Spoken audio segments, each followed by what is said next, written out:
ఒక మంచి నాయకుడిని తెలంగాణ ప్రజలు సంబంధ వర్గాలు నువ్వు ఏ వర్గానికి మోసం చేయలేదు చెప్పు. జర్నలిస్టులకు ప్లాట్లు ఇస్తాను ఇచ్చినవా? జర్నలిస్టుల సంక్షేమం కోరుకున్నావా? చేసినవా?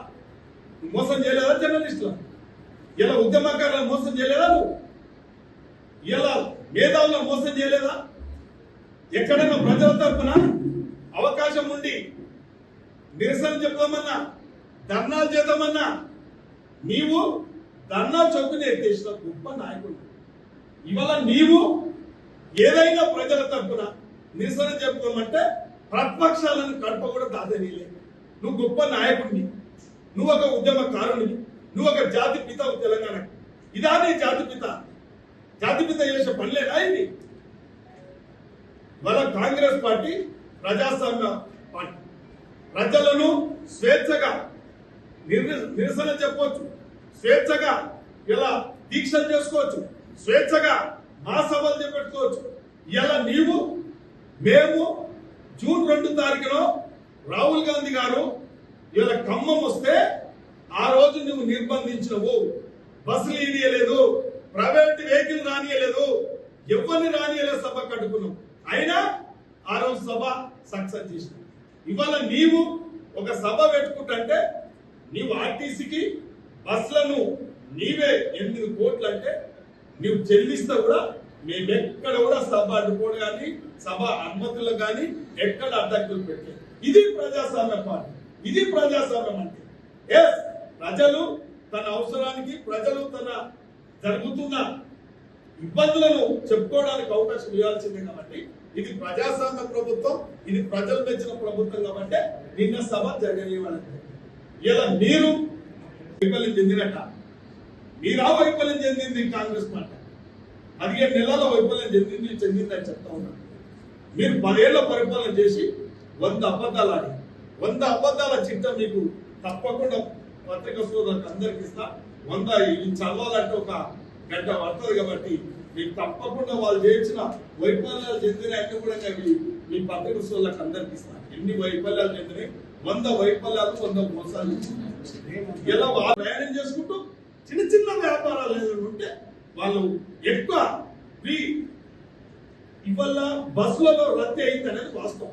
మేము దానికి అనుకూలంగా బస్సులకు ఎన్ని అవసరాలు అంటే ప్రయాణికులకు సంబంధించిన ప్రయాణికుల యొక్క సౌకర్యాల గురించి పెరిగింది కాబట్టి మేము దాని కెపాసిటీకి ఇలా 3000 బస్సులు కూడా కొన్నాం. ఇవాళ 3000 బస్సులు కూడా గ్రామీణ మన డిపోకి షాద్నగర్కే 30 బస్సులు కొత్తగా రావడం జరిగింది. ఇంకా 30 బస్సులు రావడం కూడా జరుగుతాం. అంటే నువ్వు ఆడపిల్లలను, మహిళలను కించపరిచే విధంగా మాట్లాడుతా ఉన్నావు. అంటే నీకు సోయి లేదు. నువ్వు ఆ మీటింగ్ రావడానికి కూడా 2 పెగ్గుల 3 పెగ్గుల వేసుకుని వచ్చే ఉంటావు. కానీ నీ మంత్రి స్థిమితం అయితే కోల్పోయినావు. ఏదో ఎప్పుడు పేపర్ పట్టుకుని చదువుతున్నాడు. మరి ఎవరు రాసిచ్చిండా, అల్లుడు రాసిచ్చిండా, కొడుకు రాసిచ్చిండా, కానీ ఆ పేపర్ పట్టుకుని చదువుతున్నాడు, ఇట్లా షేక్ అవుతున్నాడు. అంటే మీరు అర్థం చేసుకోండి, అక్కడ ఉన్న కొందరు యువకులే వెటకారంగా ఏం పట్టుకుని చదువుతుంటారు, ఇంటితో చూసి చదువుతున్నాను వెటకారంగా చూసి లొల్లు పెడుతుంటే అలా మందలిస్తా ఉంది. అంటే నీ సభ నీవంతా అబాస్పాలు అయిపోయింది.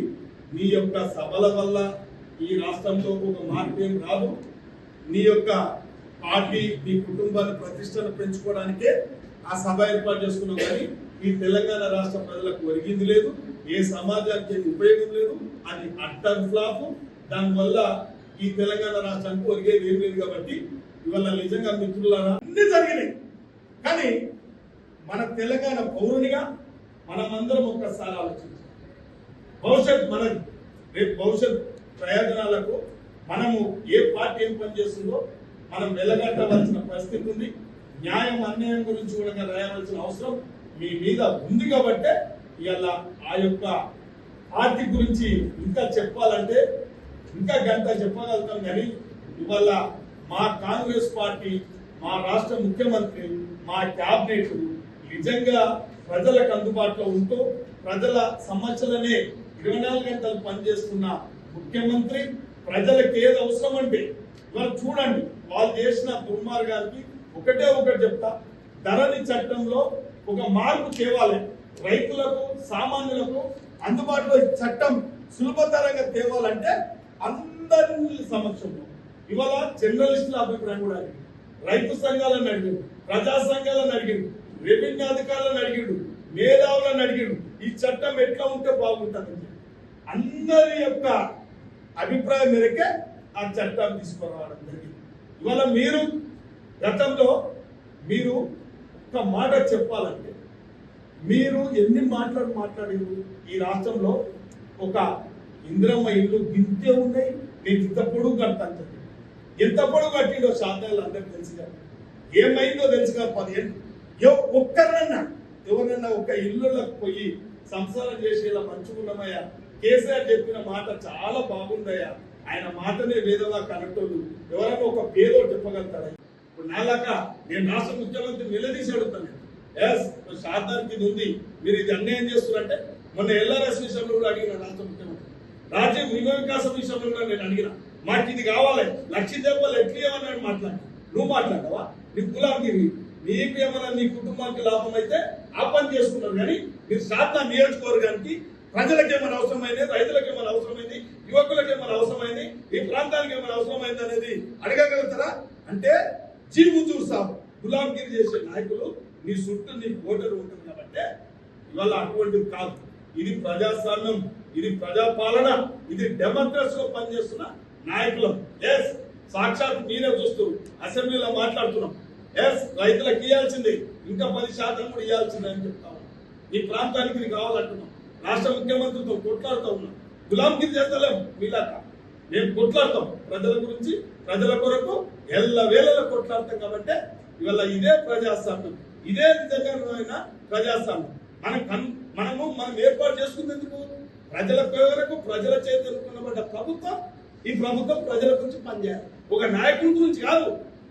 ఆ నాయకుడు మంచి చేస్తే ఆ నాయకుడిని మెచ్చుకుంటాం, ఆ నాయకుడు తప్పు చేస్తే తప్పు చేసి 100 తప్పులు చేసి 100 ఎలుకల తిన్న పిల్లి తీర్థయాలకు బయలుదేరిందంట. ఈ ఫామ్ హౌస్ లో కూర్చొని 100 తప్పులు చేసి ఇంకా కూడా తప్పులు చేసుకుంటా వరంగల్ బయలుదేరాడు. వరంగల్ ఏ ముఖం పెట్టుకొని వచ్చిందని నేను అడిగిన అక్కడ ప్రజలు. వరంగల్ ఏం చేస్తున్నాడు? అమెరికా చేస్తున్నాడు, ఇస్తాంబుల్ చేస్తున్నాడు. ఇవాళ నీవు ఎన్ని తప్పులు అంటే చాలా ఉన్నాయి చెప్పాలంటే. అందుకే చెప్తా ఉన్నాం సోదరా, ఈ సమాజానికి ఉపయోగపడలేదు, ఈ యొక్క తెలంగాణ రాష్ట్రానికి మొరగబెట్టలేదు. ఆ సభతోని ఓన్లీ ఒక రోజు ఏమంటాం తాగనిక తిననిక చేసుకున్న జల్సలకు చేసుకున్న సమావేశం. పేదలకు బ్రోచర్ ద్వారా ఇలా ఉచితంగా కరెంట్ ఇస్తున్నాడు, ఇది గొప్ప విషయం కాదా?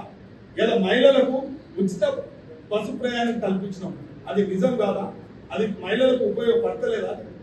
ఇలా సిలిండర్ మీరు 1200 పెంచేది ఇలా తగ్గించి 500 రూపాయలకు ఇస్తున్నాం, అది నిజం కాదా?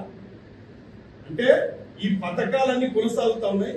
యువకులకు మీరు దళిత బంధు తెచ్చి ఏ ఒక్కరికో గులాంగిరి చేసేవాడు కండువ ఎవడేసుకుంటే, టీఆర్ఎస్ కండువ ఎవడేసుకుంటే వాడి పార్టీ మారితే వానికి మీరు దళిత బంధు ఇచ్చే ప్రయత్నం చేసి ఇవాళ రాజీవ్ యువ వికాసం ఇలా ప్రతి మండలానికి దాదాపు 1000 మంది యువకులకు ఇలా ఆ యొక్క రాజీవ్ యువ వికాసం వల్ల లబ్ధి పొందే విధంగా కూడా ఆ స్కీమ్ తేవడం జరిగింది, దరఖాస్తు కూడా తీసుకోవడం జరిగింది.